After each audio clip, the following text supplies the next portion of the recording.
21 வசனம் வரை எடுத்து வாசிப்போம்.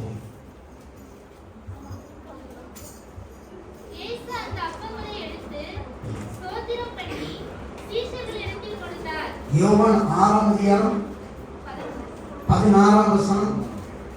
சாயங்காலம் ஆனபோது அவருடைய சீஷர்கள் கடற்கரைக்கு அவர்கள் வந்து தம்மை ராஜாவாக்கும்படி பிடித்துக் கொண்டு போக மனதாய் இருக்கிறார்கள் என்று இயேசு அறிந்து மறுபடியும் விலகி தனியே மலையின் மேல் ஏறினார். சாயங்காலம் ஆனபோது அவருடைய சீஷர்கள் கடற்கரைக்கு போய் படவில் ஏறி கடலில் அக்கறையில் உள்ள கப்பல் நகமுக்கு நேராய் போனார்கள். அப்பொழுது இருட்டாய் இருந்தது. இயேசுவும் அவர்களிடத்தில் வராது இருந்தார். பெருங்காற்று அடுத்தபடியினாலே கடல் கொந்தளித்தது. அவர்கள் ஏறக்குறைய 3-4 மைல் தூரம் கண்டு வலித்து போன பொழுது இயேசு கடல் மேல் நடந்து படகுக்கு சமீபமாய் வருகிறது கண்டு பயந்தார்கள். அவர் நோக்கி, நான் தான், பயப்படாதீர்கள் என்றார். அப்பொழுது அவரை கடலில் ஏற்றுக்கொள்ள மனதாய் இருந்தார்கள். உடனே படகு அவர்கள் போகிற கரையை பிடித்தது.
பரிசுத்தமான தேவன் மாத்திரமல்ல, நீ அன்பான தேவன் மாத்திரமல்ல, நீ இரக்கமுள்ள தேவன் மாத்திரமல்ல, நீ எங்கள் அறிவிலை ஜீவிக்கிற தேவனாய் இருக்கிறார்.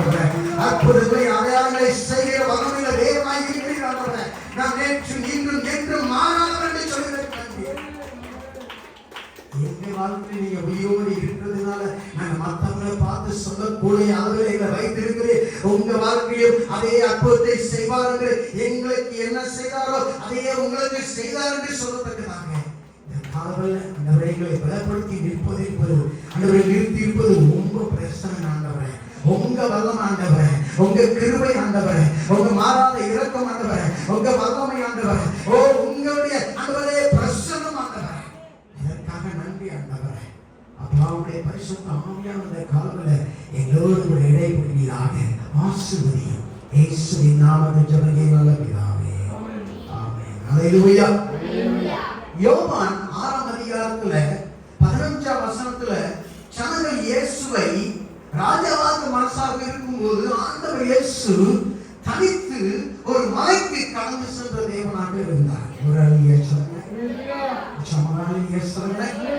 தேவனாகிய கர்த்தர் இயேசுவை அந்த நேரம் ராஜாவாக மாற்றுவது தேவனுடைய சுத்தமாக இருக்கவில்லை என்பதை இயேசு அறிந்தவராக அவர் மலைக்கு கடந்து சென்றார். நம்மளாம் மலைக்கு எதுக்கு போறோம்? சில பேர் மலைக்கு போயிருக்கீங்க. மலைக்கு போறவங்க எதுக்கு பண்ணலாம்? எந்த மலையா இருந்தாலும் பரவாயில்ல, அது எதுக்கு சும்மா சைட் சீயிங்காக போயிருந்தாலும் பரவாயில்ல, இல்ல வேற ஏதாவது நம்பிக்கைக்காக போயிருந்தாலும் பரவாயில்ல, இல்ல யாரு கூடயாவது போயிருந்தாலும் பரவாயில்ல, வீட்டுக்கு தெரிஞ்சு போயிருந்தாலும் பரவாயில்ல, தெரியாம போயிருந்தாலும் பரவாயில்ல. ஒரு அலியா சொல்லுங்க, ஆலிவ பிள்ளைய முதல்ல சிரிக்க பார்க்கிறேன். ஒரு அலியா சொல்லுங்க. ஏதாவது ஒரு கட்டத்தில் நாம் எல்லாரும் மலையை நோக்கி கடந்து சென்றிருக்கிறோம். இயேசு தன் சீசனை விட்டு அவர் மலைக்கு கடந்து சென்றிருந்தார். ஆனா எத்தனை பேர் ஆண்டவர் இயேசுவின் சீடர்களாக இருந்தார்கள்? 12 பேர் அவர்கள் ஒரு படகுல அவர்கள் பிரயாணப்பட்டவர்களாக கடந்து சென்று கொண்டிருந்தார்கள். ஒரு அழிய சொல்லுங்களேன், சொல்லுங்களேன். அப்போ அவர்கள் படகுல கடந்து சென்று கொண்டிருந்த போது இயேசு அவர்களோடு கூட இல்லை. இயேசு அவர்களோடு இல்லாத நேரத்திலே ஒரு இருள் சமயம் வர ஆரம்பித்தது. வேதாகமம் இருள் என்று எங்கெல்லாம் குறிப்பிட்டு சொல்லி இருக்கிறதோ அப்படி என்றால் அந்த இருளுக்கு அடையாளமாக இருப்பது எல்லா கெட்ட செயல்களுக்கும் அடையாளத்தை குறிப்பதற்காகத்தான் வேதாகமத்தில் இருள் என்ற வார்த்தை குறிப்பிடப்பட்டிருக்கிறது. கெட்ட செயலா இருக்கலாம், கெட்ட காரியமா இருக்கலாம், பொல்லாத வளங்களா இருக்கலாம், சாபங்களா இருக்கலாம், நஷ்டங்களா இருக்கலாம், வியாதியா இருக்கலாம், எல்லாத்தையும் வேதாகமம் அது சுருக்கி இருள் என்று சொல்லப்பட்டிருக்கிறது. இருளான சமயத்திலே இயேசு அவர்களோடு கூட இல்லை. இருளான நேரத்திலே இயேசுவோ ஒன்றை செய்து கொண்டிருந்தார், சீசர்களோ இயேசுவோடு இல்லை. இயேசு அந்த படகிலே இல்லாத நேரத்திலே இருள் கவ ஆரம்பித்தது. ஒரு அழகிய சொல்லுங்க, ஆண்டவராகிய இயேசு கிறிஸ்து பிரகாசத்தின் தேவனாக இருக்கிறார். அவர் வெளிச்சத்தின் தேவனாக இருக்கிறார். அவர் வல்லமையின் தேவனாக இருக்கிறார். அப்படியே எது மாறாது பிசாசு. அவன் இருளின் அதிபதி என்று சொல்லப்பட்டிருக்கிறது. அவன் பரலோகத்தை அழைத்து கூட நான் என்று சொன்னான். என்னை போல் உண்டா என்று சொன்னான். ஆண்டவர் அவனை கீழே தொப்பொன்று கீழே தள்ளி விட்டார். ஒரு அழகிய சொல்லுங்க, யோவான் சொல்கிறார், அவன் திருடன் கொல்லவும் அழிக்கும் வருகிறான் என்று வேறு ஒன்றுக்கும் வரான். ஒரு அழகிய சொல்லுங்க, ஆண்டவர் உங்களுக்கு வியாதியை கொடுக்கிறவர் அல்ல. ஆண்டவர் உங்களுக்கு இழப்புகளை கொடுக்கிறவர் அல்ல. ஆண்டவர் உங்களுக்கு துக்கத்தை கொடுக்கிறவர் அல்ல. அவர் சார், உன் துக்கத்தை நான் சந்தோஷமாக மாற்றுவேன், உன் இழப்புகளை ஆசீர்வாதமாக மாற்றுவேன். ஒரு அழகிய சொல்லுங்க, நீ கால் வைக்கும் தேசத்தை உனக்கு தருவேன், நீ கை வைக்கிற காரியத்தை வாய்க்க பண்ணுவேன். அவர் சொல்ற, நான் உன்னை ஆசீர்வதிக்கவே ஆசீர்வதிப்பேன். ஒரு அழகிய சொல்லுங்க, ஆண்டவர் கிட்ட வந்தா எடுக்க மாட்டார். ஆண்டவர் கொடுத்துட்டே இருப்பார். கொடுக்கிறதுல வல்லவர் தான் என் ஆண்டவராகிய தேவனாக இருக்கிறார். ஒரு அழகிய சொல்லுங்க, உண்மையான தேவனை எப்படி கண்டுபிடிக்கிறான் தெரியுமா? அவன் ஜெபம் பண்றானோ இல்லையோ, அவன் கொடுத்தானாலே அவன் உண்மையான தேவ பிள்ளைன்றதை கண்டுகொள்ளலாம். ஒரு அழகிய சொல்லுங்க, சொல்லுங்க, தேவனுடைய பிள்ளைங்க கஞ்சத்தனமா இருக்க மாட்டாங்க, கருமையா இருக்க மாட்டாங்க, இருந்த இடத்துல இருக்க மாட்டாங்க. நான் சில சபைகளுக்கு போயிருக்கிறேன், சில வீடுகளுக்கு போயிருக்கிறேன். அந்த நாள்ல எப்படி பார்த்தனோ அதே மாதிரி இன்னைக்கு இருப்பாங்க. எனக்கு கொஞ்சம் கூட போகாது வெளியே. ஒரு அழகிய சொல்லுங்க, ஆமா, தேவனாகிய கர்த்தர் உங்களை நேசிக்கிறவர், ஆனால் பிசாசு உங்களை வெறுக்கிறவனாக இருக்கிறான். ஒரு முறை ஒரு அம்மா அப்படிதான் கேட்டாங்க, இந்த பிசாசு எனக்கு ரொம்ப பிரச்சனையா கொடுத்துக்கிட்டே இருக்கிறான்.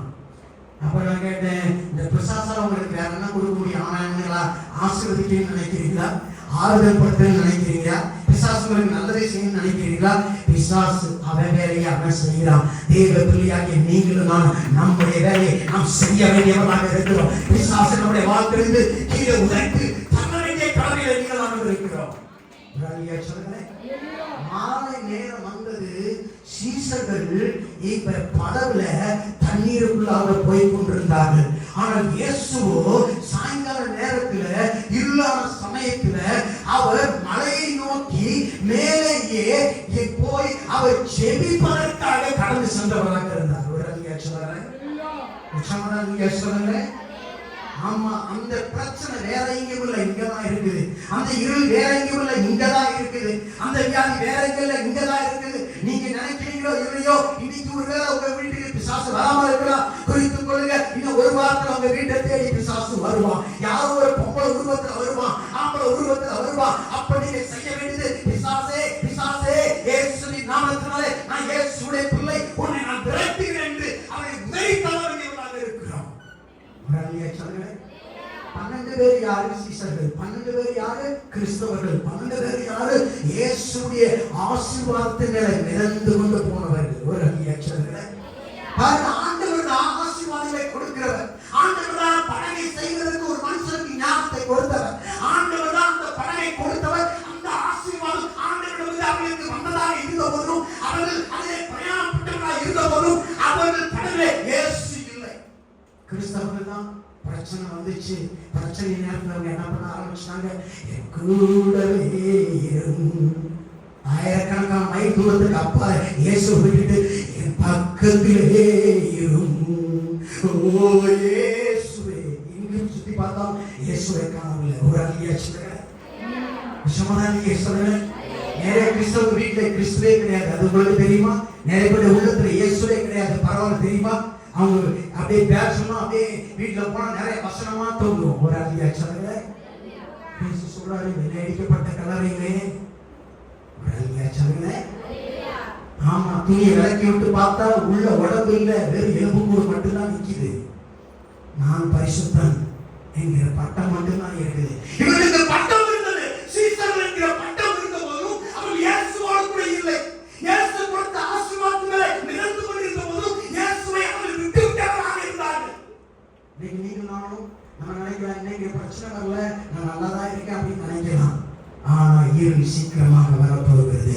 பிசாசு ஏதோ ஒரு உருவத்தில் உங்க வாழ்க்கைக்குள்ளாக வரப்போகிறான், உங்க குடும்பத்துக்குள்ளாக வரப்போகிறான். ஆனா நீங்கள் என்ன செய்து கொண்டிருக்கிறவர்களாக இருக்கிறீர்கள்? இயேசுவோ மலையை நோக்கி மேலே போய் கொண்டிருந்தார். அப்படி சீசர்களோ அங்கே தண்ணீருக்குள்ளாக கீழே போய் கொண்டிருந்தார்கள். இயேசுவோ ஜெபிக்கும்படியாக மலைக்கு ஏறி கொண்டிருந்தார். சீசர்களோ தண்ணீரிலே நல்ல பாட்டி பாடி விளையாடி கொண்டிருந்தார்கள்.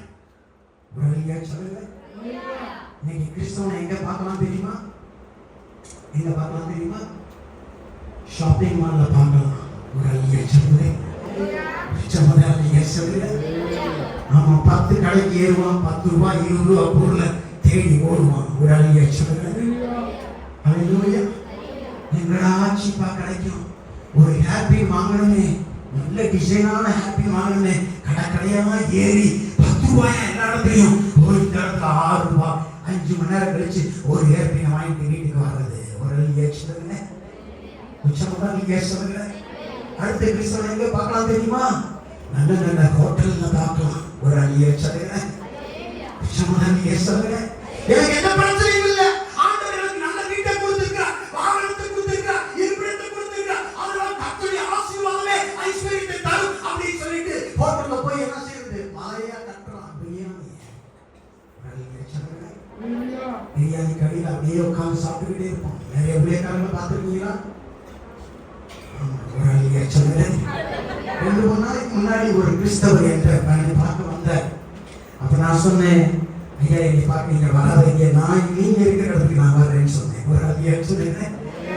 உடனே ஒரு குறிப்பிட்ட ஹோட்டல்ல உட்காந்து அவர் சாப்பிட்டு இருந்தார். அப்ப நான் எனக்கு லஞ்ச் டைம். அப்ப சாப்பிட சொன்னார். நான் சொன்னேன் சாப்பிடல, நீங்க சாப்பிடுங்க அப்படின்னு சொல்லிட்டு வாங்குறாரு. 5ஆவது தடவை 6ஆவது தடவை. இவ்வளவு வயசுல இவ்வளவு சாப்பிட முடியுமா? இப்படி அப்படியே கண்ணை விழிச்சு நான் பார்க்க வேண்டிய நிலைமை ஆயிடுச்சு. ஒரு அல்லியா சொல்லுங்க. உச்சமதான் அல்லியா சொல்லுங்க. கிறிஸ்துவை எங்க பார்க்கலாம்? ஷாப்பிங் மால்ல பார்க்கலாம், இல்லைன்னா எங்க பார்க்கலாம்? கடையில, சாப்பாடு கடையில இருக்கலாம். ஒரு அல்லியா சொல்லுங்க. என்னை பலப்படுத்துவதற்கு சேசினாலே எல்லாரும் சாப்பிட எனக்கு. ஒரு அல்லியா சொல்லுங்க.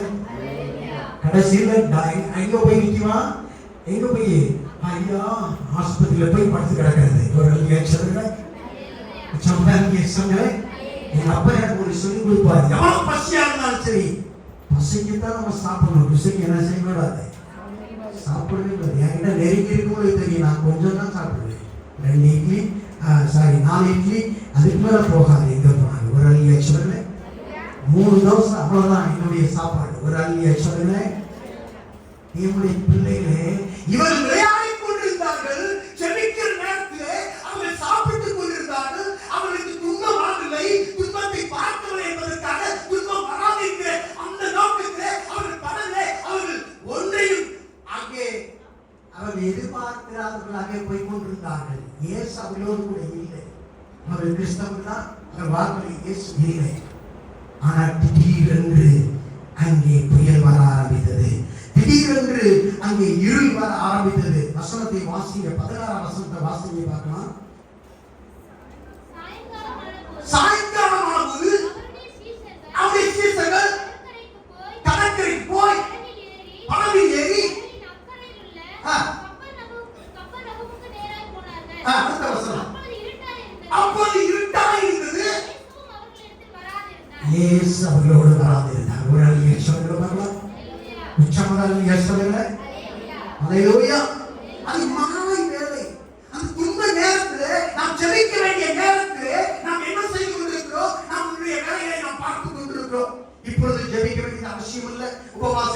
அவசியம் இல்ல. இயேசுவை பத்தி சொல்றதுக்கு அவசியம் இல்ல. அது ஒரு நல்ல படகு. அந்த படகுல இயேசு இருந்தால் என்ன, இல்லாவிட்டால் என்ன, என் வாழ்க்கை நல்லா தான் போயிட்டு இருக்கு. இன்னைக்கு சர்ச்சுக்கு போகாட்டி என்ன, அமைதியாக அவர்கள் இருந்தார்கள். எதையும் எதிர்பார்க்காதவங்க நாங்க இருந்த போதுதான் பிரச்சனை வர ஆரம்பித்தது. அடுத்த வசனத்தை வாசிங்க. பெருங்காற்று அடித்தபடியினாலே ஆ. கடல் கொந்தளித்தது. ஆ. அவர்கள் ஏறக்குறைய 3-4 மைல் தூரம் தண்டு வலித்து போன பொழுது பாருங்க, எத்தனை மைல் தூரம் அவங்க தண்டு வலிச்சு போயிட்டாங்க இயேசுவை விட்டுட்டு. அவங்க பல மைல்கள் தூரம் இயேசுவுக்கு அப்பால் இருந்தார்கள். இயேசுவுக்கும் அவர்களுக்கும் எந்த விதமான உறவு இல்லாமல் இருந்தது. பிசாசு எப்பயுமே உங்களை என்னையும் எடுத்த உடனே பிசாசு இயேசுவிட்டு நம்மளை பிரிச்சு விட மாட்டான். கொஞ்சம் கொஞ்சமா பிரிக்க ஆரம்பிப்பான். முதல்ல ஜெபிக்க விட மாட்டான், வேதம் வாசிக்க விட மாட்டான், ஆண்டவரை பத்தி சொல்ல விட மாட்டான், ஐக்கியமா இருக்க விட மாட்டான், உபவாசிக்க விட மாட்டான், தேவனுக்கு பிரியமான காரியத்தை இதுதானே என்று சொல்லி கொஞ்சம் கொஞ்சமாக நம்மை தூரமாக ஆண்டவரை விட்டு பிரிக்கக்கூடியவனாக இருப்பான். காலை ஜெபம் கிடையாது, மதியான ஜெபம் கிடையாது, சாப்பிடும்போது ஜெபிக்கிறது கிடையாது, உபவாசிக்கிற ஜெபம் கிடையாது, எந்த ஜெபமுமே கிடையாது, எந்த வேத வாசிப்பு கிடையாது, காலங்கள் இருக்கிறத பார்த்து படிக்கிறது, சர்ச்சில் இருக்கிறத பார்த்து படிக்கிறது. இப்படித்தான் நம்முடைய வாழ்க்கை ஓடிக்கொண்டிருக்கிறது. நம்முடைய வேதாகமத்தை நாம் தூசி தட்ட வேண்டிய நிலைமையில இருக்கிறோம். சிலருக்கு வேதாகமம் எங்கே இருக்கிறது என்று தெரியவில்லை. அல்லேலூயா, அல்லேலூயா. ஆமா, சீடர்கள் படகிலே விளையாடிக் கொண்டு பாடிக்கொண்டிருந்தார்கள். பிரச்சனை வரும்போது விளையாடும் நேரம் அதுவாக இல்லை. எதிரி உங்கள் வாழ்க்கைக்குள் வருகிற நேரம் நீங்கள் விளையாடிக் கொண்டிருக்கிற நேரம் அல்ல. அந்த நேரம் தான் நீங்கள் சரியான நேரம், தேவனை தேடக்கூடிய அந்த சமயமாக இருக்கிறது. ஒரு அழிய சொல்லுங்க பார்க்கலாம். உங்க பணம் கீழே போயிடும் பேங்க்ல போட்டீங்கன்னா. உங்களுடைய ஆரோக்கியம் கீழே போயிடும். இன்னைக்கு இருக்கிற அளவு நாளைக்கு இருக்காது. உங்களுடைய உறவுகள் ஓடி போயிடும். உங்களுடைய சொந்த மதம் கீழே ஓடி போயிடும். எல்லா காரியமும் கீழே போகும். ஆனா தேவனாகிய கர்த்தர் மாலை நேரம் வரும்போது உன் ஆரோக்கியம் போனாலும் நீ செய்ய வேண்டியதெல்லாம் ஆண்டவரை தேட வேண்டிய நபராக இருக்கிறாய். ஒரு அழிய சொல்லுங்க. ஆமா, இயேசு கிறிஸ்துவோ ஜெபித்துக் கொண்டிருந்தார். சீசர்களாக விளையாடிக் கொண்டிருந்தார்கள். இயேசுவோ மேல்நோக்கி போய் கொண்டிருந்தார். சீசர்களும் தண்ணீருக்குள்ளாக அங்கே கீழே போய் கொண்டிருந்தார்கள். ரெண்டு பேரும் உள்ள கனெக்ஷனே வேற வேறமாக இருந்துச்சு. ஆண்டவரோடு இருக்க வேண்டிய சீசர்கள், ஆண்டவரோடு செபிக்க வேண்டிய கிறிஸ்தவர்கள் அங்கே விளையாடிக் கொண்டிருக்கிற நபர்களாக இருக்கிறார்கள். ஒரு அழிய சொல்லுங்க. மாலை நேரமும் வந்துருச்சு, இருந்தாலும் கிறிஸ்தவனோ இன்னும் விளையாடி கொண்டு நாம் இருக்கிறான். ஒரு அழிய சொல்லுங்க. கிராமங்களில் போய் பார்க்கும்போது தெரியும், சுவிசேஷம் சொல்றதுக்கு ஆள் இல்லை. சுவிசேஷம் ஒரு சின்ன பிள்ளையை கொண்டு சொன்னா கூட 1000 பேர் கேட்கறதுக்கு 500 பேர் கேட்பதற்கு பிள்ளைகள் ஆயத்தத்தோடு இருக்கிறார்கள். ஊழியர்கள் எல்லாம் ஊழியர் கூட்டம், அங்கே பிரியாணி, அங்கே வேற எண்ணெய் கொடுப்பாங்க, டிவி கொடுப்பாங்க, மிக்சி கொடுப்பாங்க என்று மிகப்பெரிய அழிவுக்குள்ளாக கிறிஸ்தவம் ஓடிக்கொண்டிருக்கிறது. தேவ பிள்ளையே, விசுவாசியாக நீ செய்கிற ஊழியத்தை கூட ஊழியக்காரங்களுக்கு எவனும் செய்கிறது இல்லை. இன்னைக்கு நான் அடிச்சு சொல்றேன், சவால் உண்டு. உடனே சொல்றேன், அவர்களோ கீழே போய் கொண்டிருக்கிறார்கள். சீசர்கள் தான் அவர்கள் இயேசுவுக்காக ஊழியம் செய்ய அர்ப்பணித்தவர்களா, இயேசுவுடைய அழைப்பை பெற்றவர்களா, இயேசுவோடு வந்தவர்களா, இயேசு கொடுத்த ஆசீர்வாதத்தின் பலனை நிரந்தரவர்களா. அவர்கள் இப்பொழுதோ இயேசுவோடு அவர்கள் இல்லை. அவர்கள் ஆரம்பித்த ஆரம்பத்திலே இருந்து இப்பொழுது பார்த்தால் இயேசுவுக்கு அவர்களுக்கும் எவ்வளவு டிஸ்டன்ஸ் இருக்கிறது. ஒரு அழிய சொல்லுங்க. சொல்லுங்க. ஆமா, கிறிஸ்தவர்கள் ஜெபிக்கிறது இல்லை, வேதம் வாசிக்கிறது இல்ல, உபவாசிக்கிறது இல்ல, சபை ஆராதனை முக்கியப்படுத்துறது இல்ல, மற்றவங்களை ஆண்டுக்கு நேரம் வழிநடத்துறது முக்கியம் இல்ல, யாருமே சந்தோஷப்படுத்துறது முக்கியம் கிடையாது, யாருமே ஒத்து போகிற அந்த காரியங்கள் முக்கியம் கிடையாது. எவனை கெடுக்கலாம், எவனை அழிக்கலாம். ஒரு அழிய சொல்லுங்களேன். இயேசுவை விட்டு தூரமாய் போகிற கிறிஸ்தவர்கள் இன்றைக்கு அநேகமே இருக்கிறார்கள். நீங்க இந்த காலத்தில் எப்படிப்பட்ட நபராக இருக்கிறீர்கள்? கடலின் நடுவிலே காற்று பலமாய் அடிக்க ஆரம்பித்தது. ஆனால் அந்த அடிக்கக்கூடிய புயல் உங்கள் வாழ்க்கைக்கு நேராக வந்த போதும், பிசாசு உங்கள் பிள்ளைகள் வாழ்க்கை அடித்திருந்த போதும், உங்கள் திருமணத்தை அடித்திருந்த போதும், உங்கள் வாழ்க்கையில வியாதிகளை கொடுத்திருந்த போதும், இழப்புகளை அடித்திருந்த போதும், நீங்கள் இன்னும் விளையாடிக் கொண்டிருப்பீர்களா? இது விளையாடக்கூடிய நேரம். நீங்கள் மாயை நோக்கி, தேவனை நோக்கி செபிக்கக்கூடியவர்களாக இருக்க வேண்டிய நேரமாக இருக்கிறது. ஒரு அழிய சொல்றேன், நீங்க ஆயத்தமா இருக்கிறது. அப்பதான் காற்று புயல் வரும்போது அதை மேற்கொள்ளக்கூடிய ஒரு கிறிஸ்தவனாக நீங்க இருப்பீங்க. ஒரு அழிய சொல்றேன். ஆமா, பிசாசு சபை மக்களை கெடுக்கும்படியாக பிரச்சனைகளை சீக்கிரமாக தரப்போகிறான். ஆனா இப்போ அந்த படகு நடுங்க ஆரம்பிக்கிறது, ஷேக் ஆக ஆரம்பிக்கிறது, அப்படி குலுங்க ஆரம்பிக்கிறது. அது அமிலத்தக்கதாக அதில் ஒரு ஷேக்கிங் வர ஆரம்பிக்கிறது. ஒரு ஆண்டவர் கொடுத்த ஆசீர்வாதம் தான். ஆண்டவர் ஆசீர்வாதத்தை கொடுக்கும்போது ஆசீர்வாதத்தை பார்க்க கூடாது, ஆசீர்வாதத்தை கொடுத்த ஆண்டவரை நாம் பார்க்க வேண்டியவர்களாக இருக்கிற ஒரு சொல்றேன். ஆமா, தேவன் தந்த பரிசுதான் அந்த படகு. ஆனா பரிசை மேலே கண்களை வைக்காதபடி பரிசை தந்த ஆண்டவர் மேல் நம்ம கண்களை வைக்க வேண்டியவர்களாக இருக்கிறோம். ஒரு சொல்லுங்க. ஆமா, இந்த மாம்சத்தை நீங்களாம் நம்ப கூடாது. இந்த மாம்சம் சும்மா இந்த சட்டை மாதிரி நம்ம மேல போடப்பட்டு இருக்கிறது. ஒரு அழகிய சொல்லுங்க. இந்த சட்டை என்ன செஞ்சு கொஞ்ச நாள் யூஸ் பண்ண ஃப்ரெஷ்ஷா இருக்கும்போது பாத்தீங்கன்னா பல பலன்னு இருக்கும்.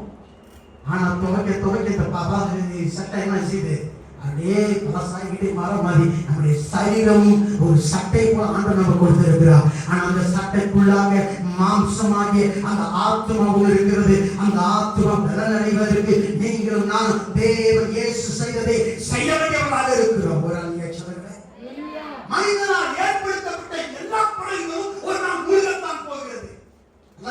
நீங்க யாரும் நம்பிக்கை வைக்கிறீங்களோ அந்த படகு மூழ்கும். நீங்க பணத்துல நம்பிக்கை வச்சா உங்க பணம் மூழ்கும்.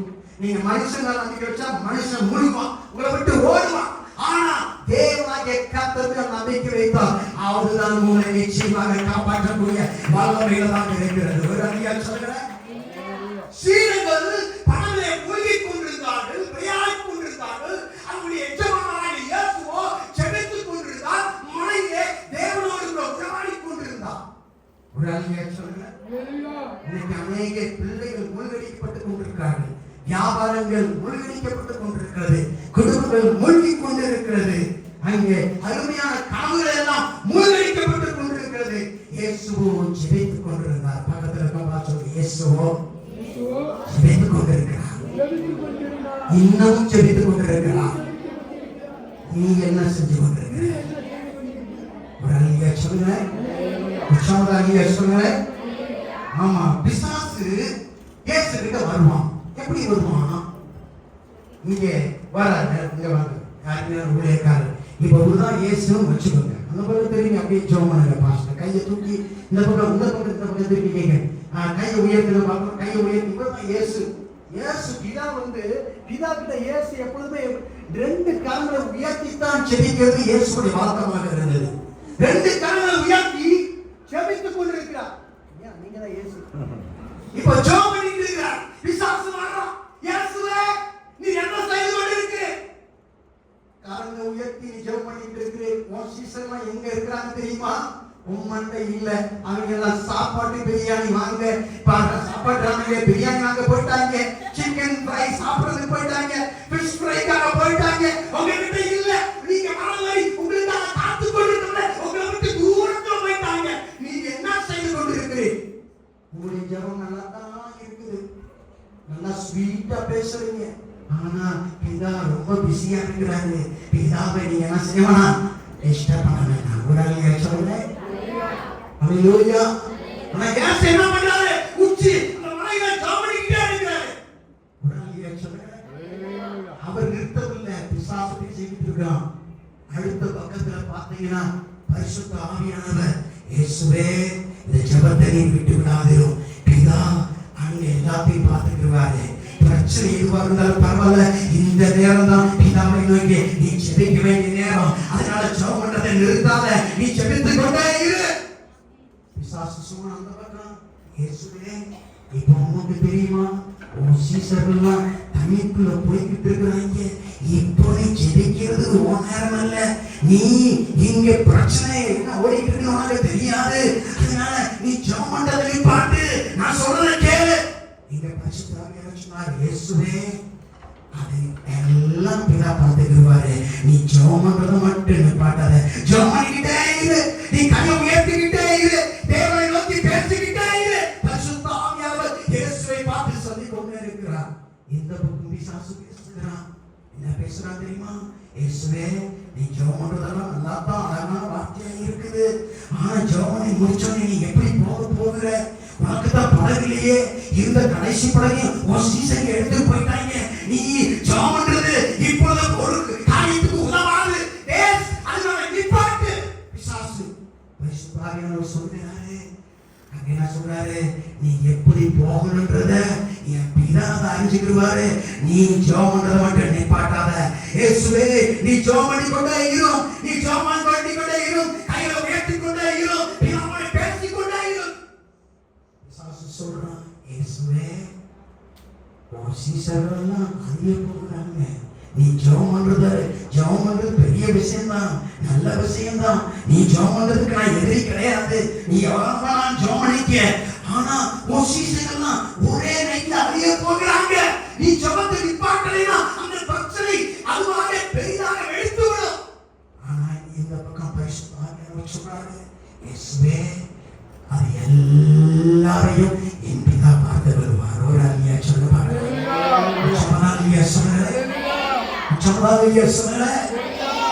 இயேசுவோடு பிசாசு அங்கே பெற்றுக் கொண்டிருந்த அதே நேரத்தில் பரிசுத்த ஆவியானவர் இயேசுவை உந்திக் கொண்டே இருந்தார். பிரச்சனைகள் உண்மையானதுதான், அங்கே தண்ணீர் மூழ்கடிக்கப்பட்டது உண்மைதான், படகு இல்லாதது உண்மைதான். ஆனால் காரணம் என்ன தெரியுமா? பரிசுத்த ஆவியானவர் இயேசுவை உற்சாகப்படுத்திக் கொண்டே இருந்தார். நீ ஜெபித்துக் கொண்டே இரு. உன்னை சுற்றி எந்த பிரச்சனை வந்தாலும் பரவாயில்ல. நீ பார்க்க வேண்டிய பிரச்சனை அல்ல, என் தேவனாய கர்த்தரை தான் நீ பார்க்க வேண்டியவராக இருக்கிறாய். இந்த காலத்திலே வந்திருக்கிறவர்களை பார்த்து சொல்கிறேன், உங்கள் பிரச்சனை உண்மையானதான், உங்கள் தோல்வி உண்மையானதான், உங்கள் தேவை உண்மையானதான். ஆனால் நீங்கள் பரிசுத்த ஆவியானவருடைய வார்த்தையை கேட்கும்போது நீங்கள் ஜெபிக்கிறதை நிறுத்தவே மாட்டீர்கள். கரங்களை தட்டி கர்த்தரை நாம் ஸ்தோத்திரிக்க வேண்டியவராக இருக்கிறோம். ஹல்லேலூயா, ஹல்லேலூயா. ஆமா, பிசாசு உங்களுக்கும் எனக்கும் அப்படித்தான் சொல்லுவான். நம்முடைய சூழலை கண்முன்பாக நிறுத்துவான். ஆனா இங்க என்ன நடக்குது தெரியுமா? அந்த வசனத்தை வாசிங்க. உடனே ஒரு வார்த்தை இருக்கும். அந்த வசனத்தை வாசிங்க பார்க்கலாம். எடுத்து வாசிங்க. அப்பொழுது படகில் ஏற்றுக்கொள்ள மனதாய் இருந்தார்கள். உடனே படகு அவர்கள் போகிற கரையை பிடித்தது. ஒரு சொல்ல பார்க்கலாம். இயேசு ஜெபத்தை நிறுத்திட்டாரு. இப்போ பிசாசு சொன்னான், எப்படிப்பா நீங்க போறீங்க? படகே இல்லையே, எப்படி போவீங்க? ஆனா என்ன நடந்துச்சு தெரியுமா? இயேசு ஜெபித்த உடனே ஒரு அற்புதம் நடக்க ஆரம்பிச்சது. இயேசு ஜெபித்த உடனே பிதா தண்ணீரின் மேல இயேசு நடக்கும்போது தன் கைகளை இயேசுவின் பாதத்துக்கு நேராக வைத்து அந்த அவருடைய கால்கள் பிதாவுடைய கைகள் மேல நடக்கும்படியான அற்புதத்தை தேவனாக கர்த்தர் செய்த தேவனாக இருக்கிறார். ஹல்லேலூயா, ஹல்லேலூயா. இயேசு அதுக்கு முன்னாடி அப்படி தண்ணீர்ல நடக்கவே இல்லை. பிதாவண்டை ஜெபித்த போது அவர் தண்ணீரில் நடக்கிற அந்த சமயத்தில் பிதாவே அவருடைய கால்களை அவர் தன்னுடைய கையை வைத்து ஏந்தி கொண்டு தேவன் சென்ற தேவனாக இருந்தார். ஒரு அல்லையா சொல்லுங்க, சொல்லுங்க. ஜெபத்துக்கு பிறகு இயேசு கடலை கடக்க வேண்டியது உண்மையான பிரச்சனை தான், படகு இல்லாதது உண்மைதான். ஆனால் அதை குறித்து இயேசு கவலைப்படவில்லை. என் பிதா பார்த்துக் கொள்வார், என் பிதா எப்படியாகிலும் எனக்கு ஒரு காரியத்தை செய்து முடிப்பார் என்று சொல்லி அந்த ஜெபத்திற்கு அவர் தடை வைக்காதபடி அவர் தேவனை நோக்கி பார்த்தபடினாலே அப்படிப்பட்டதான வல்லமையை பிதாவிடமிருந்து இயேசு பெற்ற தேவனாக இருந்தார். ஒரு அல்லையா சொல்லுங்க, சொல்லுங்க. என்ன நடக்குது? அந்த வசனத்தை வாசித்தீங்களா? இயேசு அங்க வராரு, அங்க கடல்கள் நடந்து வர்றாரு, சீசன்ல உள்ள போயிட்டாங்க. இப்போ ஆண்டவர் அவருடைய வேலை செய்கிறார். எடுத்து வாசிங்க பார்க்கலாம். அந்த வசனத்தை வாசிங்க. அவர்கள் ஏறக்குறைய 3 நாள் மேல் தூரம் கண்டு வலித்து போன பொழுது இயேசு கடல் மேல் நடந்து படகுக்கு சமீபமாய் வருகிறதை கண்டு பயந்தார்கள். இயேசு உங்ககிட்ட வர்றதுக்கு எந்த மனுஷனுடைய உதவியும் உங்களுக்கு தேவையே இல்லை. அவர் தானாகவே உங்களை நோக்கி வந்து வளர்ந்து உதவி செய்கிற வல்லமையுள்ள தேவனாக இருக்கிறார். இயேசு உங்க வாக்குல வர்றதுக்கு பாஸ்டுடைய ஜெபம் தேவை கிடையாது. நான் ஜெபம்னாதான் உங்களுக்கு அற்புதம் நடக்கல. அவர் அற்புதத்தை செய்ய நினைச்சா அவர் தானாக வந்து உங்களுக்கு உதவி செய்கிற வல்லமையுள்ள தேவனாக இருக்கிறார். ஒரு அல்லையா சொல்லுங்க. பாஸ்டுகளை மந்திரவாதியா மாத்தாதீங்க. என்கிட்ட ஒரு குடும்பம் ஒரு பெத்தானியபுரத்துல ஒரு சக எலக்ட்ரானிக்ஸ் ஒரு குடும்பம் இருந்துச்சு. அந்த குடும்பம் ஒரு ரோமன் கேத்தலிக் குடும்பம். ஐயா ஜோமணி ஆண்டவர்கிட்ட என்ன சொல்றாருன்னு சொல்லுங்க அப்படின்னு சொல்லுவாங்க. நான் சொல்றேன், என்கிட்ட ஆண்டவர் சொன்னதை சொல்றேன், இதெல்லாம் சொல்ல மாட்டேன். ஒரு அழியாச்சு நீங்க நான் வந்த உடனே ஐயா எனக்கு என்ன சொல்றாருன்றத சொல்லுங்க. அப்போ ஆண்டவர் உங்ககிட்ட சண்டை போட்டுருக்காருன்னா நான் உங்களை பத்தி ஆண்டவர் எனக்கு என்கிட்ட என்ன சொல்றாரோ அதை உங்களுக்கு சொல்ல வேண்டிய இருக்கும். நீங்க ஆண்டவருடைய பிள்ளையாக இருந்தா அவர் உங்களோடைய பேசக்கூடிய வல்லமையில தேவனாக இருக்கிறார். ஆமா, நீங்களும் தான் ஆண்டவரோடு நெருங்கி சிரிக்கும் போது நம்ம எப்படி நடக்கணும்ன்றத தேவன் நம்மகிட்ட தான் சொல்லுவாரு. நம்ம அங்கே அவருடைய வார்த்தையை பெறக்கூடிய இடத்துல நம்ம இல்லைன்னா அப்பதான் இன்னொரு திருமணமாக பேசுவார். ஒரு சீடர்கள் இயேசுவை கண்டபோது பயந்தார்கள். என்னடா இது, இதுக்கு முன்னாடி இயேசு இப்படி நடந்ததை நாங்க பார்க்கவே இல்லையே. ஆனால் அவர்கள் இயேசு செய்ததை அவர்கள் காணாதவர்களாக இருந்தார்கள். ஒரு அநேக கிறிஸ்தவர்கள் இன்றைக்கு விளையாடிக் கொண்டிருந்த நேரத்திலே, செபிக்காத நேரத்திலே, கீழே போய் கொண்டிருக்கிற நேரத்திலே ஒரு மனிதன் செபிக்கிறவனாக இருப்பாரா, வேதம் வாசிக்கிறவனாக இருப்பாரா, தேவனை தேடுகிறவனாக இருப்பாரா, தேவனோடு மனையிலே இருக்கக்கூடியவனாக இருப்பாரா, நிச்சயமாக சொல்கிறேன் அவன் தண்ணி மேல மாத்திரமல்ல அக்கினி மேலையும் நடக்கக்கூடிய வல்லமை நாங்கள் கொடுக்கிறதை உண்மையான தேவனாக இருக்கிறார். அல்லேலூயா. சாத்ராக் மேஷாக் ஆபேத்நேகோ என்பவர் மத்தியில் அக்கினி மத்தியிலே அவர் நடந்த தேவனாக இருந்தார். ஒரு அல்லேலூயா சொல்லுங்க. அக்கினியை கடந்து வந்தோம் இல்லையப்பா, கடந்து வந்தோம் நாங்கள் மூழ்கி போகவில்லை அப்பா, உங்க கிருபை எங்களை விட்டு இமை பொழுதும் அப்பா, உங்க கிருபை எங்களை விட்டு இமை பொழுதும் அப்பா, எங்கள் தேவன் நீ, எங்கள் ராஜா நீ, நாங்கள் போற்றிடும் எங்கள் தேவன் நீ, ராஜா நீ, நாங்கள் போற்றிடும். அல்லேலூயா. ஏறக்குறைய 3-4 மைல் தூரம் தண்டு வலித்து போன பொழுது இயேசு கடல் மேல் நடக்கிறாருங்க. கவனிங்க, சீசர்களுடைய பிரச்சனையை இயேசு அறிந்திருந்தாரோ அறியவில்லையோ அது நமக்கு தெரியாது. ஆனால் பிதாவாகிய தேவன் அவருடைய ஜெபத்துக்கு பிறகு தண்ணீர் மேல் நடக்கக்கூடிய வல்லமை ஆண்டவர் அவருக்கு கொடுத்திருந்தார். ஒரு அங்கேயே இப்ப என்ன நடக்குது? அப்பொழுது அவரை படவில் ஏற்றுக்கொள்ள மனதாய் இருந்தார்கள். ஒரு அங்கேயே இயேசு என்ன பண்ணல, ஏன்டா படுபாவிகளா, உங்களோட தான் வந்தேன், சாப்பாட்டு மாக்கிங்களா, என்னை விட்டு ஓடிட்டீங்களா அப்படி சொல்லிட்டு என்னை விட்டுட்டு நீங்க போனீங்கள பிரச்சனைகளை மாத்தி சிக்கி தவிக்கிறான்னு சொல்லிட்டு அவர் என்ன செய்யல, உதவாம நிக்கல. அவருடைய சீசர்கள் எல்லாரும் அங்கே கஷ்டப்படுகிறதை பார்த்து அவர் மனதுருகின தெய்வமாக இருக்கிறார். ஒரு அல்லேலூயா சொல்லுங்க. சமதானிய சொல்லுங்க. நல்லா கவனிங்க. ஏன் ஆண்டவருடைய சமூகத்துக்கு நேரா வர முடியவில்லை? ஏன் ஆண்டவருடைய ஆலயத்துக்கு வர முடியல? ஏன் அநேக கிறிஸ்தவர்களாக மாற முடியவில்லை தெரியுமா? அநேக இயேசுவை போன்றதான அநேக கிறிஸ்தவர்கள் இயேசுடைய சுபாவத்தை உடையவர்களாக இருக்க வேண்டியவர்கள் இயேசுடைய சுபாவத்தை உடையவர்களாக இல்லாதபடியினாலே அநேகர் இயேசுக்குள்ளாக வர முடியாதபடி இருக்கிறார். ஒரு அல்லேலூயா சொல்லுங்க. எப்படா இவனை பழி வாங்கலாம், எப்படா அவனை கீழே இழுக்கலாம், எப்படா அசிங்கப்படுத்தலாம், எப்படா அவனை கையை தலை உடைத்துக் கொள்ளலாம், எப்படா அவனை ஊழியர்களை முடக்கலாம், எப்பொழுதுதான் அவனுக்கு பிரச்சனை கொடுக்கலாம் என்று அலைகிற வெறி நாய்களை போல அலைகிற அநேக கிறிஸ்தவர்கள் இன்றைக்கு இருக்கிறார்கள். கிறிஸ்தவர்கள் இருப்போம். ஒரு அல்லேலூயா சொல்லுங்க. அல்லேலூயா. இயேசு நினைச்சிருந்தா படுவாவிகளா உங்களை நான் அழைச்சது இல்லாம, நீங்க ஏன் நான் கொடுத்த படத்துல நீங்க போனதும் இல்லாம நீங்க என்ன பண்ணீங்க, மறந்துட்டீங்க அப்படி சொல்லி அவர்களை வெறுக்கவில்லை. ஆண்டவர் அவர்களை மனதுக்கமுள்ளவராக இருந்தார். நாம் நல்லவர்களுக்கு அல்ல, நாம் தீயவர்களுக்கு உதவி செய்ய வேண்டியவர்களாக இருக்கிறோம். ஒரு அல்லேலூயா சொல்லுங்க. இயேசு தன்னை விட்டு போன சீசர்களுக்கு உதவ மனதாக இருந்தார். இயேசு தன்னை விட்டு விலகின மக்களுக்கு அவர் மனதுக்கம் உள்ளவராக இருந்தார். அதனாலதான் ஆண்டவர் இயேசு அவங்க பிரச்சனையில அவங்களுக்கு உதவியாக அவங்க அருகிலே கடந்து வந்து வராங்க. ஒரு அருமையா சொல்லுங்க, சொல்லுங்க. ஆமா, இன்னைக்கு நம்முடைய வாழ்க்கையில ஆண்டவராக இயேசு கிறிஸ்து ஆண்டவருக்கு விரோதமாக நம்ம எத்தனையோ காரியங்களை செய்யறதாக இருந்த போதும், நாம் அமலும் போதெல்லாம், நாம் கஷ்டப்படும் போதெல்லாம், நாம் இழக்கிற நேரமெல்லாம், நாம் கண்ணீரோடு இருக்கும் போதெல்லாம், கவலையாக இருக்கும் போதெல்லாம், வியாதியா இருக்கும் போதெல்லாம் என் ஆண்டவர் நம்மை தேடி வருகிற தேவனாக இருக்கிறார். சொல்லுகிறேன், நாம் மூழ்கடிக்கப்பட்டுக் கொண்டிருக்கிற அதே இடத்துக்கு நேராக தேவனே வரக்கூடிய தேவனாக இருக்கிறார். ஒரு அருமையா சொல்லுகிறேன், நீங்க ஜெபிக்கிற கிறிஸ்தவனா இருந்தா தான் எந்த மனுஷன் கிராமத்துல போய், எந்த பிள்ளைங்க கிராமத்துல போய், எந்த மக்கள் கிராமத்துல போய் மூழ்கடிக்கப்பட்டு கொண்டிருக்கிறார்களோ, ஆண்டவரை அறியாதபடி கஷ்டத்துல இருக்கிறார்களோ, அவருக்கு இயேசு நல்லவங்கிற ஒரு வார்த்தையை சொல்லக்கூடிய உண்மையான கிறிஸ்தவனாக நீ இருக்க முடியும். இல்லைன்னா நீ சீடர் என்று அழைக்கப்படலாம், நீ பாஸ்டர் அழைக்கப்படலாம், நீ தீர்க்கதரிசி அழைக்கப்படலாம், நீ எவ்வளவு பெரிய கொம்பன் என்று அழைக்கப்படலாம். உன்னால ஒரு சலம் கூட பிரயோஜனம் கிடையாது.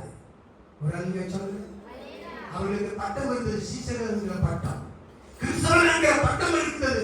ஞானஸ்நானம் இருந்தார்கள், ஆலயத்துக்கு போயிருந்தார்கள், வேதத்தை தலையில கரைச்சு குடித்திருந்தார்கள். அது ஒரு பிரயோஜனம் இல்லை. இயேசுவோடு அற்புதங்களை செய்திருந்தார்கள், பிசாசுகளை விரட்டி இருந்தார்கள். அவர்களால் எந்த பிரயோஜனமும் இயேசுவுக்கு வரவே இல்லை. ஒரு அருமையை சொல்லுங்க, நான் ஆண்டவரை உண்மையை கும்பிடுறேன். எங்க அப்பா ஒரு கிறிஸ்தவர் தான், நல்ல வைராக்கியமான ரோமன் கத்தோலிக்க கிறிஸ்தவர். எனக்கு பிடிக்கவே பிடிக்காது, சர்ச்சுனா பிடிக்காது. ஏன்டா வெறுப்பா சர்ச்சில் போய் உட்கார்ந்து இருப்பேன். எனக்கு இந்த ஆண்டவர் உண்மையான காமிச்சா தான் நான் கும்பிடுவேன். ரொம்ப பிடிவாத காரணமாக யார் பற்றி நான் கேட்க மாட்டேன். ஒரு அருமையை சொல்லுங்க, என் தங்கச்சிக்கு முன்னாடி தெரியும். ஒரு அருமையை சொல்லுங்க, என் வாழ்க்கையில இந்த இயேசு நிரூபிக்கிறதா நான் கும்பிடவே மாட்டேன். எனக்கு தெரியும் என் அப்பாவுக்கு ஆண்டவர் உதவி செய்தார், என் அம்மாவுக்கு உதவி செய்திருக்கா, என்னுடைய சகோதர சகோதரிக்கு உதவி செய்திருக்கா, என்னுடைய குடும்பத்துக்கு உதவி செய்திருக்கா. ஆனால் ஆண்டவர் எனக்கு என்ன செய்திருக்கா அதை நான் பார்த்தே ஆக வேண்டும். தோமா மாதிரி தான், நான் இயேசு உயிரோடு இருந்துட்டார் தோமா, நான் நம்ப மாட்டேன் சத்தியமா. அவரு விழாவுல ஓட்டையில நான் கையை விட்டு பார்த்தா ஒழிய நானே செய்ய மாட்டேன். நீ சொல்ற இயேசு நான் நம்ப மாட்டேன், நான் ருசி பார்த்துதான் அவர் நான் நம்புவேன் சொன்னான். இப்படித்தான் இருந்தேன்.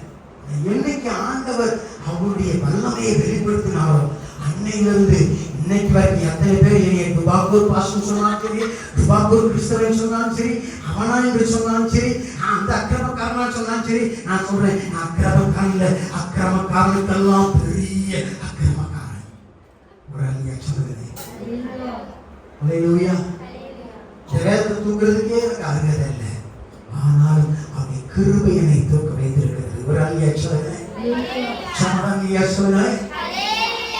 ஆமா, நீங்க எந்த அளவுக்கு நல்லதா நினைக்கிறீங்களோ அந்த அளவுக்கு உங்க குட்டி கடத்த தவறையத்தான் இருப்பீங்க. எந்த அளவுக்கு உங்க உண்மையான நிலைமை ஆண்டவர் கொடுப்பீங்களோ அப்பதான் உங்களை ஆண்டவர் பயன்படுத்துவாரு. அவர் சொல்லுவாரு, நீ அதுக்கான பாத்திரம் சொல்லிட்ட, நீ உதவாத பாத்திரம் சொல்லிட்ட, நீ உடஞ்சு போன வண்டின்னு சொல்லிட்ட, நீ ஒக்கிட்ட வண்டின்னு சொல்லிட்ட, நீ காயாங்கால வண்டின்னு சொல்லிட்ட, நீ அங்கே நிக்கிற வண்டின்னு சொல்லிட்ட, யாருக்கும் பிரயோஜனமான வண்டின்னு சொல்லிட்ட. அதனால நான் புதுப்பிக்கிறேன், நான் உன்னை புதுப்பித்து உன்னை நான் அபிஷேகிக்கிறேன், உன் மேல எண்ணெயை ஊத்தி உன்னை நான் பயன்படுத்த ஆரம்பிக்கிறேன் சொல்லுகிற தேவனாக இருக்கிறார். சொல்லுங்க, நாம போய் இவர் பின்னாடி நிற்கிறதுக்கும் இவர் என்னை கூப்பிடுறதுக்கு வித்தியாசம் இருக்குது. இல்ல இயேசு பார்த்தாரு, ஐயோ என் பிள்ளைங்க என்ன செஞ்சாங்க, கொஞ்ச நேரத்துல என்னை விட்டு போன நேரத்துல அவங்களுக்கு பிரச்சனை வந்துருச்சு என்று சொல்லி அவங்களை தேடி அவர்கள் போன உடனே இயேசு அவர்களே போன உடனே சொல்லுங்க, இயேசு உங்க வாழ்க்கையில வந்த உடனே பக்கத்துல பார்த்து இயேசு உங்க வாழ்க்கைக்குள்ளாக வந்த உடனே சொல்லுங்க. வசனத்தை வாசிக்க திருப்பி வாசிக்க பார்க்கலாம். சொல்லுங்க பார்க்கலாம். இயேசு அங்க படகுக்கு தான் போறாரு.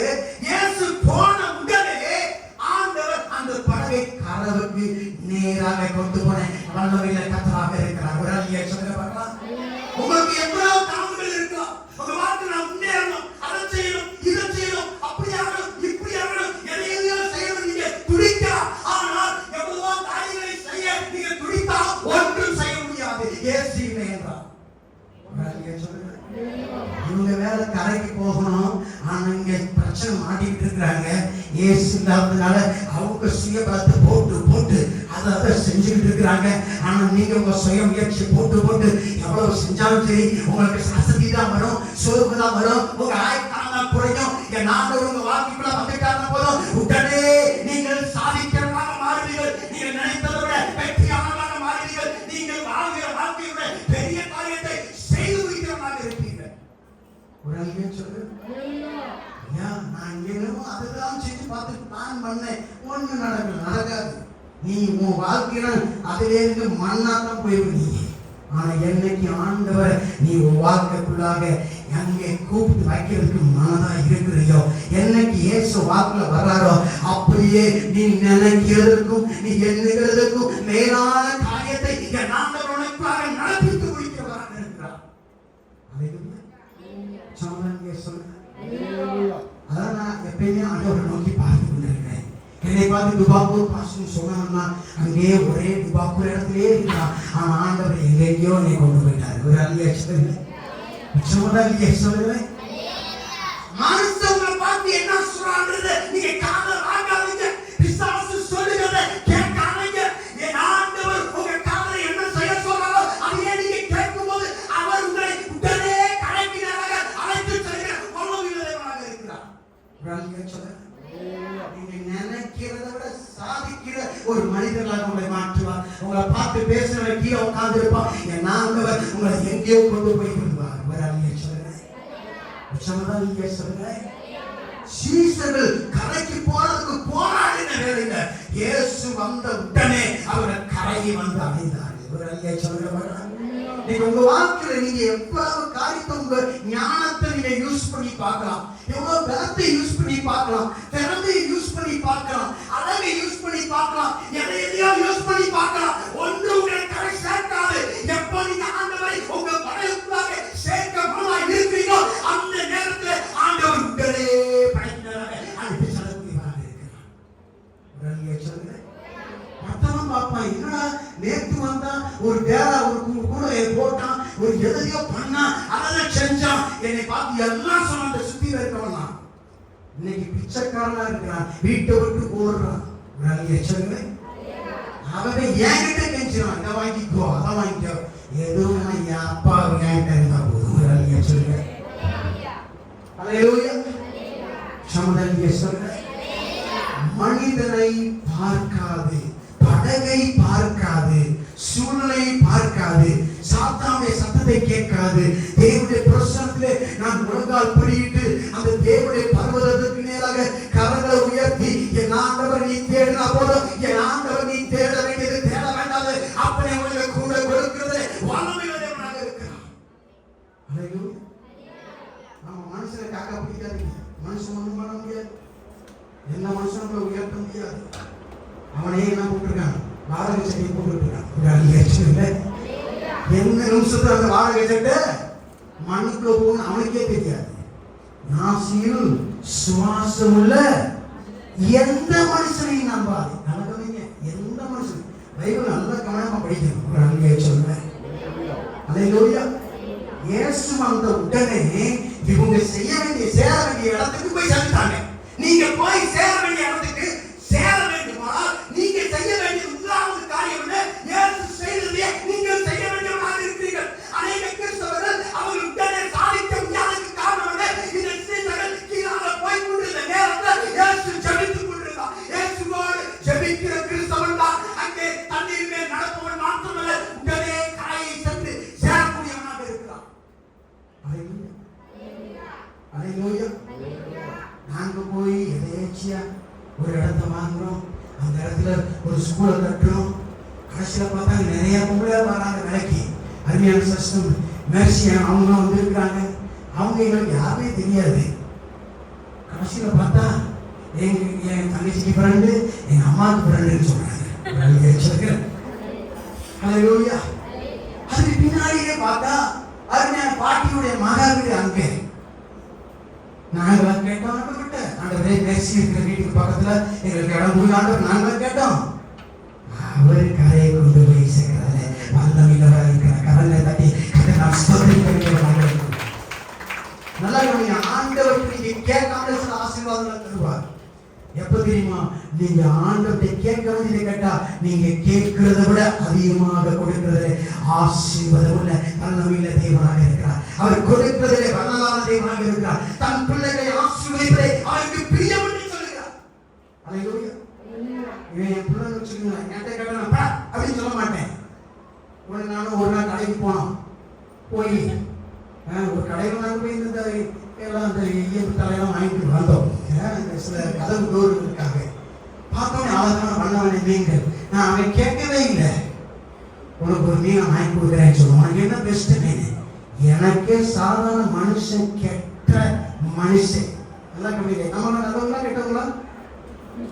நல்லவங்களா? ஒரு அன்னைக்கு சொல்லி பார்க்கலாம். பாருங்க, அல்லேலூயா. கெட்டவங்களா ஒரு அன்னைக்கு சொல்லி பார்க்கலாம். நீங்களே ஒத்துக்கிட்டீங்க. நானும் உங்களுக்கு ஒன்றும் சொல்லலை. ஒரு அன்னைக்கு வச்சு கெட்டவங்களா இருக்கிற நம்மளே நல்லது செய்யும் போது நல்லது மாத்திரம் செய்யக்கூடிய கடவுள் எப்படி உங்களுக்கு கெடுதலை செய்வார்? பிசாசு தான் உங்களுக்கு கெடுதல் செய்கிறவனாக இருக்கிறான். அவன் தான் உங்களை ஜெபிக்க விடாமல் இருக்கிறான். அவனுக்கு தெரியும், அவன் உங்களை ஜெபிக்க விட்டுட்டா போதும், தேவனுடைய பிரசன்னத்தில் இருந்துட்டா போதும், தேவன் உங்களை ஈஸியா கரை சேர்த்துவான். அவனுக்கு தெரியும். அதனால அவன் என்ன சொன்னான்? இயேசுவே ஜெபிக்காதீர்கள், ஊழியத்துக்கு போகாதீர்கள், உபவாசிக்காதீர்கள். ஒரு அழிய சொல்லுங்க. அல்லேலூயா. இந்த காலங்களில் நீங்க ஜெபிக்கக்கூடிய கிறிஸ்தவர்களாக இருப்பீங்கன்னா நீங்க சென்று சேர வேண்டிய தூரத்தை விட அதிகமாக உங்களை சாதிக்கிறவர்களாக ஆண்டவர் மாற்றி விடுவார். ஒரு அழிய சொல்லுங்க. சீசையை புரிஞ்சுக்கிட்டாங்க. சீசையை புரிஞ்சதுனால அட்லீஸ்ட் ஆண்டவர் மலைக்கு போனாரு. நாங்க மலைக்கு போகாட்டி பரவாயில்ல, நாங்க மேல் வீட்டில் போய் உட்காரோம்னு சொல்லி மேல் வீட்டில் உட்கார்ந்து இருக்கும் போது பரிசுத்த ஆவியானவர் அவர்கள் மேல ஊற்றப்பட்டார். அக்கினி பிரபுகளால், நாவுகளால, அந்நிய வாசிகளால, உடனே சக்கரபலவா என்று சொல்லி அவர்கள் ஜெபிக்கக்கூடியவர்களாக மாறினார்கள். அதனால உலகத்தையே அவர்கள் கலக்குகிறவர்கள் இங்கேயும் வந்து விட்டார்கள் என்கிற பேரையுடைய பவனமசிமாக்கள் என்று அழைக்கப்பட்டார்கள். அப்போஸ்தலர்கள் தான் அவருக்கு கிறிஸ்தவர்கள் என்கிற பேர் முதலாவது வந்தது. சொல்லுங்க. அந்த இனத்துல வந்த நீங்க, அந்த அப்போஸ்தலருக்கு பின்னாடி வந்த நீங்க, அந்த சீசன் அடுத்து வந்த நீங்க, அவங்க படகுல போகும்போது தான் மூழ்கினாங்க. நீங்க படகுல போகாம தண்ணியில நடக்கும் போதே மூழ்கி கொண்டிருக்கிறதுக்கு காரணம் என்ன தெரியுமா? நீ செபிக்க வேண்டிய நேரத்திலே பாட்டு பாடி விளையாடி கொண்டு, யூடியூபை பார்த்து கொண்டு, வாட்ஸ்அப்ல பேசிக்கொண்டு, இன்ஸ்டாவிலே போஸ்ட் போட்டி கொண்டு என்னென்ன செய்து கொண்டிருக்கிறாய். நீ செபிக்க வேண்டிய நேரத்தில் எதையோ செய்கிறபடியால் நீ இன்னமும் மூழ்கி கொண்டிருக்கிறாய். நான் உடைய தாழ்வை உன்னை பார்த்து சொல்கிறார், நீ செபிக்க வேண்டிய நேரத்தில் நீ விளையாடி கொண்டிருக்க கூடாது. ஹல்லேலூயா, ஹல்லேலூயா. சிம்பிளா சொல்லட்டா, நீங்க ஜெபம்னால எனக்கு ஒண்ணு இல்லை, ஜெபம்னாக்கி உனக்கு எங்களுக்கு ஒண்ணு இல்லை, சர்ச்சுக்கு வந்தாலும் ஒண்ணு இல்லை, வராட்டி ஒண்ணு இல்லை. ஆனா நீ ஜெபிக்கும் போது உன்னை கொண்டு ஆண்டவர் வச்சிருக்கிற நோக்கத்தை ஆண்டவர் உன் வாழ்க்கை நிறைவேற்றத நான் பார்ப்பேன், நீங்க பார்ப்பீங்க, இங்க இருக்கிறவங்க பார்ப்பாங்க, உங்க ஊருக்காரங்க பார்ப்பாங்க, உங்க சொந்தக்காரர் பார்ப்பார்கள். அவர்கள் எல்லாம் இவன் அல்ல, இவனா இதை செய்கிறது என்று ஆச்சரியப்படும்படியாக ஆண்டவர் உங்கள் அதிசயத்தை செய்து விடுவார். நீங்க டிசைட் பண்ணிக்கீங்க எப்படி இருக்கு. நீங்க உங்க வாழ்க்கையை சூஸ் பண்ணிக்கீங்க. இயேசு செய்ததை செய்ய போகிறீர்களா? இயேசுவை சீசர்கள் செய்ததை செய்ய போகிறீர்களா? ஒருத்தர் கூட செபிக்கலைங்க, ஒருத்தர் கூட ஆண்டவரை கூப்பிடல. ஆனால் ஆண்டவர் மனதில் அவர்கள் நோக்கி வந்தார். ஒரு அழிய சொல்றேன். நிறைய நேரம் நீங்க நானும் அந்த மூழ்கி கொண்டிருந்த 12 சீசர்களை போலதான் இருக்கிறோம். அந்த நேரத்துல ஆண்டவர் நம்ம வாழ்க்கையில ஏற்றுக்கொள்வதற்கு நாம் மனதா இருக்குமோமானால், என் ஆண்டவராக தேவன் உங்களுக்காக எனக்காக செபித்தவர் இன்னொரு பக்கத்துல செபித்துக் கொண்டிருக்கிறார். என் பிள்ளை எப்படியாகியோ அவன் மூழ்கி விடக்கூடாது, இந்த தவறை மூழ்கி விடக்கூடாது, பிசாசுகள் அங்கே தாக்கப்பட்டு விடக்கூடாது. பிதாவே, என்னுடைய பிள்ளைகளை நீ பாதுகாத்துக் கொள்ளும். இவனுக்காக நான் சிலுவையிலே ரத்தத்தை சிந்திவிட்டேன், அவர்களுக்காக நான் மீண்டும் அழைத்துக் கொள்ள போகிறேன் என்று சொல்லி இன்னமும் அவர் செபித்துக் கொண்டிருக்கக்கூடியவராக இருக்கிறார். அல்லேலூயா. இஸ்ரவேலை காக்கிறவர் உறங்குவதும் இல்லை, அவர் தூங்கவே மாட்டாராம். நீங்க தூங்காம இருந்து பாருங்க, கண்ணெல்லாம் அப்படியே ரத்தம் ஓட ஆரம்பிக்கும். என் அப்பா தூங்காமலே இல்லாதவர் ஒரு அலைய அவர் உங்களை வாட்ச் பண்ணிட்டே இருக்கிறார். ஆமா, அவர் அனுமதி முடியாம பிசாசு ஒண்ணு கூட உங்க வாழ்க்கை செய்ய முடியாது. அல்லேலூயா. ஆமா, உன்னை தொடுகிறவன் என் கண்ணின் மணியை தொடுகிறான். கண்ணுக்குள்ள ஒரு சின்ன வட்டம் இருக்கும் வரைக்கும், சின்ன வட்டம், கண்ணாடி போய் பாருங்க, இந்த கருவிக்குள்ள ஒன்று இருக்கும். பிதாவுடைய கருவியை தொடுகிறதுக்கு அடையாளம் தராங்க. அப்ப பிசாசு அவன் எந்த அளவுக்கு மேல கண்ணாமூலமாக இருப்பான். ஒரு அழிய சொல்லுங்க. அல்லேலூயா. போன வாரம் நான் சொன்னேன்ல, எல்லா பரீட்சையும் நம்மளால என்ன செய்ய முடியாது, பாஸ் பண்ண முடியாது. தாவீது கோலியாத் பரீட்சையில பாஸ் பண்ணான், பச்சைப்பால் பரீட்சையில என்ன செய்யல, பாஸ் பண்ணல. மோசே சிவந்த சமுத்திரத்தை பரீட்சையில பாஸ் பண்ணான், ஆனா கண்மாடி பரீட்சையில என்ன பண்ணான், ஃபெயில் ஆயிட்டான். உங்க வாழ்க்கை என் வாழ்க்கையில பிசாசு ஒரு தடவை நீங்க தோத்துட்டீங்கன்னா உங்களை விட்டுவிட மாட்டான். தொடர்ந்து உங்களை அடுத்த பரீட்சையில உங்களை சோதிக்கிறதுக்கு ரெடியா இருக்கான். முராரியா சொல்லுங்க. நீ ஜெபம் பண்றவனா நீ வேதம் வாசிக்க முடியாதபடி தடை கொடுப்பான். நீ வேதம் வாசிக்கணும்னா ஜெபிக்க முடியாதபடி தடை கொடுப்பான். ரெண்டு ரீசனா நல்ல ஐக்கியம் இல்லாதவனாக வைப்பான், மன்னிக்கிறவனா இல்லாதவனா வைப்பான், விட்டு கொடுக்கிறவனா இல்லாதவனா வைப்பான், தேவனுடைய அன்பினா விருப்பப்பட்டவனா இல்லாதவனா இருப்பான், ஊழியம் செய்ய முடியாத வைப்பான். பிசாசு அப்படியே பெரிய மந்திரவாதி அனுப்பி அதை செய்ய மாட்டான். இன்னொரு கிறிஸ்தவனை வச்சுதான் உங்களை என்ன பண்ணுவான், வேலையை நடப்பிக்கிறவனாக இருக்கிறான். ஒரு அழிய சொல்றேன். இயேசுவை காட்டி கொடுத்தது வேற யாரும் இல்லை, வெளியாரும் இல்லை. இயேசுவோட இந்த போர்ட்ல இருந்த ஒரு ஆள் தான் காட்டி கொடுத்தான். ஒரு அழிய சொல்றேன். நான் பல ஆண்டுகளுக்கு முன்பதாக எங்க பாய்ஸ் அண்ட் கேர்ள்ஸ் 2 பேருக்கும் நாங்க இந்த ஆசிரம் வச்சிருக்கும் போது ஒவ்வொரு ஞாயிற்றுக்கிழமை நான் என்ன நேரம் அப்படின்னு சொல்லிட்டு ஒரு ஒரு பானை அங்க வச்சிருப்பேன். நல்லா பூட்டு போட்டு பூட்டிப்போம், காணிக்கப்படி மாதிரி இருக்கும். அந்த பசங்க ஏதாவது பிரச்சனைனா என்ன சொல்லி எழுதி போடணும். சண்டே ஈவினிங் அவங்களுக்கு அந்த ஒவ்வொன்றா எடுத்து வாசிக்கிட்டே இருப்பேன். ஒருத்தன் சர்ச்சில் என்ன பண்ணா தூங்கினான்னு எழுதியிருப்பான், ஒருத்தன் கலமாண்டான்னு எழுதியிருப்பான், ஒருத்தன் அந்த ஸ்கூல்ல ஃப்ரெண்டுகளோட சேர்றான்னு எழுதியிருப்பான். அது ஒருத்தன் எழுதியிருந்தான், பிரதர் உங்களுக்கு எதிரிகள் வெளியில் இல்லை.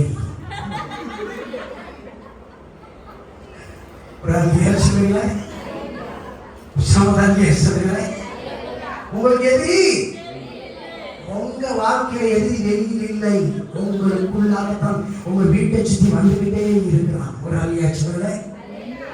அல்லேலூயா. இயேசுவையே பிசாசு விட்டு வைக்கவில்லை.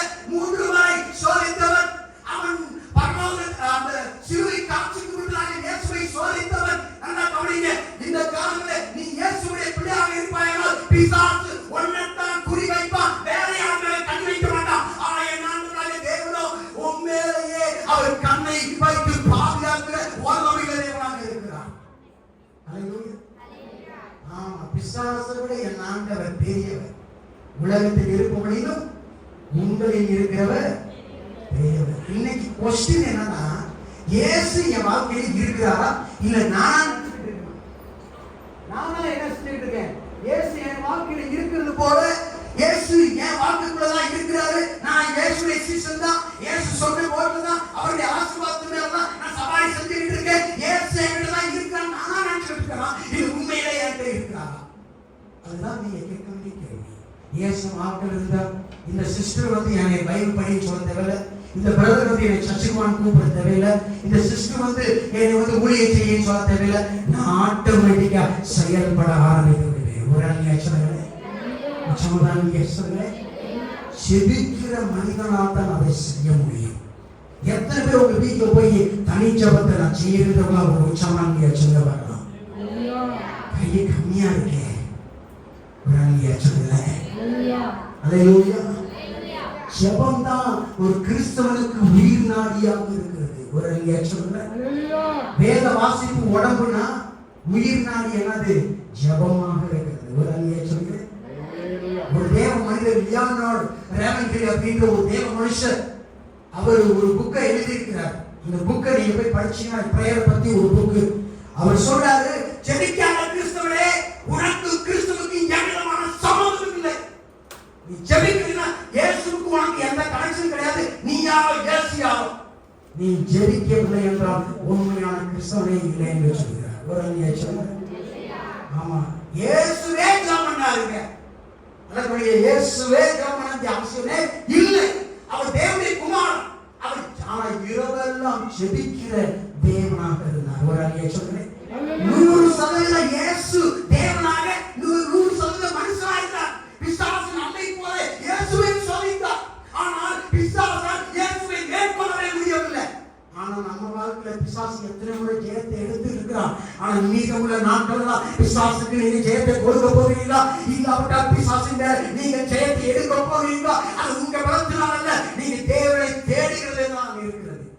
உடனே சொல்லுங்க, என்னைக்கு நாங்க 6ஆம் கிளாஸ் படிச்சோமோ அப்பயே எங்க அம்மா, நீங்க 6ஆம் முறைக்கு உங்க துணியை நீங்க தான் துவைக்கணும், வாரத்துக்கு ஒருத்தர் பாத்திரங்கள் கழுவணும், ஒருத்தர் நல்ல தண்ணி எடுக்கணும், ஒருத்தர் வயக்காட்டில் போய் இதை அடைக்கணும், வாரப்பெல்லாம் அடைக்கணும், ஒருத்தர் போய் என்ன செய்யணும், மாட்டுக்கு சாணி எண்ணணும், பண்ணைக்கு கொண்டு போகணும். எல்லா வேலைகளையும் ஒரு விவசாயியை போலதான் நாங்கள் வாழ்ந்து கொண்டிருந்த நேரத்தில் கூட எனக்குள்ளாக ஒரு ஆண்டவருடைய வல்லமை புறப்பட ஆரம்பித்தது. எங்க அம்மா என்ன ஆம்பளைன்னு சொல்லிட்டா, நான் இன்னும் சின்னத்துல இல்ல, அதனால நான் ஆண்டவரை தேடுகிறதுக்கு குடுகுடி கிளம்பனானவரை தேட முடியாது, ஒட்டி போட முடியாது. அதனால காலையில நான் எவ்வளவு வேலை செஞ்சாலும் சரி, சாயந்தரம் எவ்வளவு டயர்டா இருந்தாலும் சரி, பள்ளியோட விட்டு வந்தவனே மூச்சியை கழுவிட்டு நேரா ரூமுக்குள்ள போய் ஒரு சேரை போட்டு இயேசுவே இந்த சேர்ல நீங்க இருக்கிறேன்னு சொல்லிட்டு அவரோட 1/2 மணி நேரம் ஜெபம் பண்ண ஆரம்பிச்சேன். ஒரு அன்னைக்கு சொல்லுங்க, அல்லேலூயா. வேதாமுக்கு கல்லூரி போகும்போது நைட்டெல்லாம் ஜெபம் பண்ண ஆரம்பிச்சேன். வேத வசனத்துல இருக்கிறபடி பேய்கள் ஓட ஆரம்பித்தது.